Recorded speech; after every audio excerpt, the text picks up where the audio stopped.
यहाँ पे आज का जो देखिए जो डेरिवेशन देखेंगे, ये हमारे पास बहुत इंपॉर्टेंट डेरिवेशन है क्लास 12th के फिजिक्स के चैप्टर से। ठीक है, तो हम लोग देखेंगे आज का हमारा जो टॉपिक है वो टॉपिक का नाम क्या है, वृत्ताकार धारावाही कुंडली के केंद्र पर उत्पन्न चुंबकीय क्षेत्र की तीव्रता हमें पता करनी है।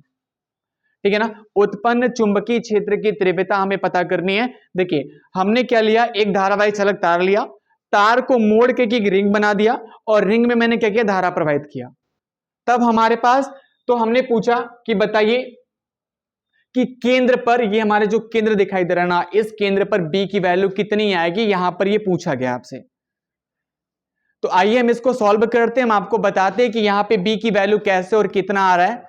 सामने देखेंगे और समझेंगे मेरी बात को तो आपको पूरी बात समझ में आएगी। यहां पे आइए हम आपको बताते हैं सबसे जरूरी बात और इंपॉर्टेंट बात। ठीक है, ये डेरिवेशन को सॉल्व करते हैं, इंपॉर्टेंट बहुत ज्यादा है ये क्लास 12th की फिजिक्स बोर्ड एग्जाम की दृष्टि से भी। ठीक है, चलिए तो हम लोग इसको मैं आपको पूरा सॉल्व करके दिखाता हूं कि ये कैसे इसका सॉल्यूशन होता है। तो सबसे पहले आपको क्या करना पड़ेगा, सबसे पहले आपको एक तार लेना पड़ेगा, एक धारावाही चालक तार लिया, मैंने इसको मोड़कर ऐसा एक रिंग बना दिया और इसमें मैं क्या करता हूं, इसमें मैं आई धारा प्रवाहित करता हूं। याद रखें, धारा मैंने प्रवाहित किया इसमें आई, और इसका केंद्र जो है यहां पर O है, यहां से इसकी दूरी क्या है, R है। और इस छोटे से भाग, हमने एक छोटा सा इसका भाग लिया, वो है हमारे पास डेल्टा L, डेल्टा L या आप DL राइट कर सकते हैं। ठीक है, यहां से इस देखिए इस छोटी सी लंबाई के कारण कुल चुंबकीय क्षेत्र कितना, यहां पे बी की वैल्यू कितनी आ रही है, इसी बात को हमें फाइंड आउट करनी है। तो आइए हम इसको सॉल्व करते हैं। सबसे पहले देखिए मैं आपको बता दूं, किसी भी धारावाही चालक तार से उत्पन्न चुंबकीय क्षेत्र की तीव्रता पता करने के लिए बायो-सेवर्ट का नियम लगाते हैं हम लोग। किसका नियम लगाते हैं, बायो-सेवर्ट का नियम। याद रखिएगा, देखिए हमारे पास चुंबकीय क्षेत्र और ये हमारे पास है DL। ठीक है, याद रखेंगे। चलिए अच्छा, हम पहले बात करते हैं, जो अगर आप DL लोगे ना तो छोटा सा चुंबकीय क्षेत्र भी उत्पन्न होगा। डी लग जाता है किसी डिप्रिशिएट का मतलब छोटे छोटे चीजों को जोड़ा जाएगा। पहले छोटे चीज को हम निकालते हैं, छोटा चीज क्या हमारे पास DB में राइट करता हूं, और म्यू नॉट अपान 4 पाई। अच्छा, ये म्यू नॉट अपान 4 पाई, ये आपको एक बात याद रखनी पड़ेगी कि ये कहां से आ रहा है, ये आ रहा है हमारे बायो-सेवर्ट के नियम से। अब देखिए यहां पे बी और एल के बीच में जो एंगल क्रिएट हो रहा है वो 90 डिग्री का क्रिएट हो रहा है।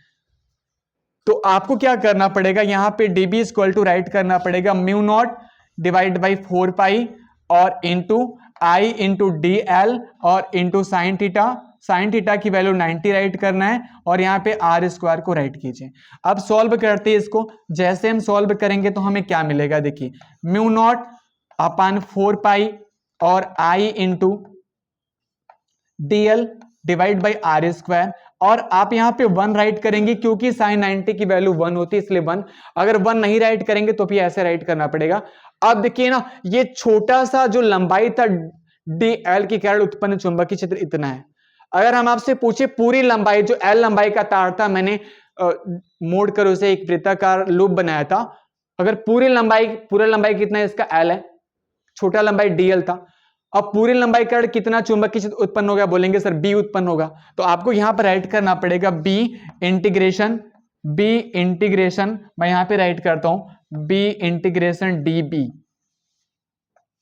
अब क्लोज इंटीग्रेशन भी राइट कर सकते हैं क्योंकि ये बंद है हमारे पास। क्लोज इंटीग्रेशन वहां यूज करते हैं जहां पर हमारे पास कुछ बंद रहता है। ठीक है ना, तो DB की वैल्यू कितनी है, आप बोलेंगे सर DB की वैल्यू तो म्यू नॉट अपान 4 पाई है हमारे पास। Integration mu not upon 4 pi I into DL divide by हम लोग लिखेंगे R स्क्वायर। एक बात याद रखिए, यहाँ पे जो जो कांस्टेंट डेटा है उसको मैं बाहर निकाल लेता हूं। अब देखेंगे कांस्टेंट डेटा क्या क्या है। B बराबर राइट कीजिएगा म्यू नॉट अपान 4 पाई, यहाँ पे राइट कीजिए, और हमारे पास क्या है, यहाँ पे राइट कीजिए I और यहाँ पे R स्क्वायर। लेकिन हमारे पास जो DL था ना, वो कांस्टेंट डेटा नहीं था। अब ये इंटीग्रेशन D से कैंसिल आउट होगा, और इस वृत्त की टोटल परिधि कितनी होती है, परिधि की फॉर्मूला आपको पता करनी चाहिए। कितना होता है, तो परिधि का फॉर्मूला जो होता है वो होता है 2 पाई आर। कितना होता है हमारे पास यहाँ पे 2 पाई आर। मैं यहाँ पे राइट किया वृत्त की परिधि 2 पाई आर। अब देखिए ये इससे कैंसिल आउट हो जाएगा, बचेगा एल, और एल की वैल्यू कितनी होती है, बोलेंगे सर एल की वैल्यू तो हमें ऑलरेडी पता है, वो क्या होता है, वो देखिए मैं यहाँ पे राइट करता हूं, एल बराबर होता है हमारे पास 2 पाई आर। अब क्या करते हैं, देखिए हमारे पास ये आर स्क्वायर था, यहां पर भी आर स्क्वायर ऐड कीजिएगा। आर स्क्वायर का मतलब क्या होता है, आर स्क्वायर का मतलब होता है कि आर को 2 बार ऐड करना पड़ेगा।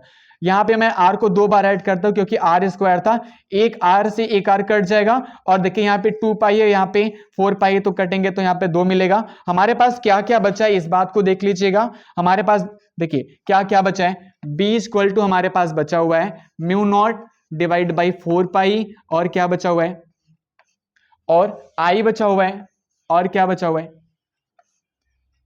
और 4 पाई तो नहीं बचा था हमारे पास, मैंने गलत राइट कर दिया। B equal to mu not यहां पर बचा था, और नीचे वाली 2 बचा है बस, और यहां पे हमारे पास बचा हुआ आई, और इसके नीचे क्या बचा हुआ है आर। इस प्रकार हमें जो फार्मूला मिल गया, देखिए फार्मूला क्या मिल जाएगा, वृत्ताकार कुंडली के केंद्र पर हमें जो चुंबकीय क्षेत्र मिला वो क्या मिल गया, B बराबर mu not I divide by 2R।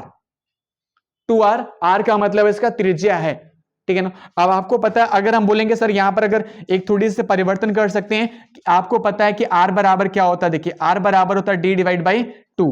D क्या यहां पर व्यास है, डायमीटर है, तो D बराबर यहां पे 2R राइट कर सकते हैं। 2R का मतलब वहां पे हम D राइट कर सकते हैं, तो यहां पर एक फॉर्मूला ये भी राइट कर सकते हैं, mu not I divide by यहां पर वॉल्यूम D राइट किया जाएगा।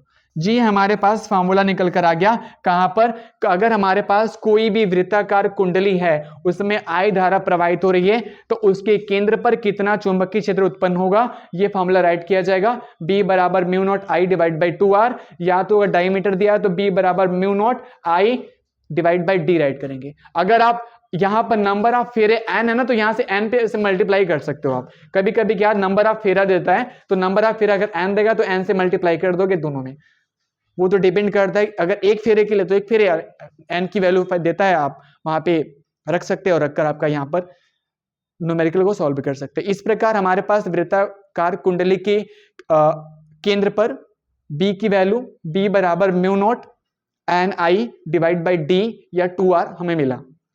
इस डेरिवेशन में इतना ही। अब हम आपको नेक्स्ट डेरिवेशन बताएंगे।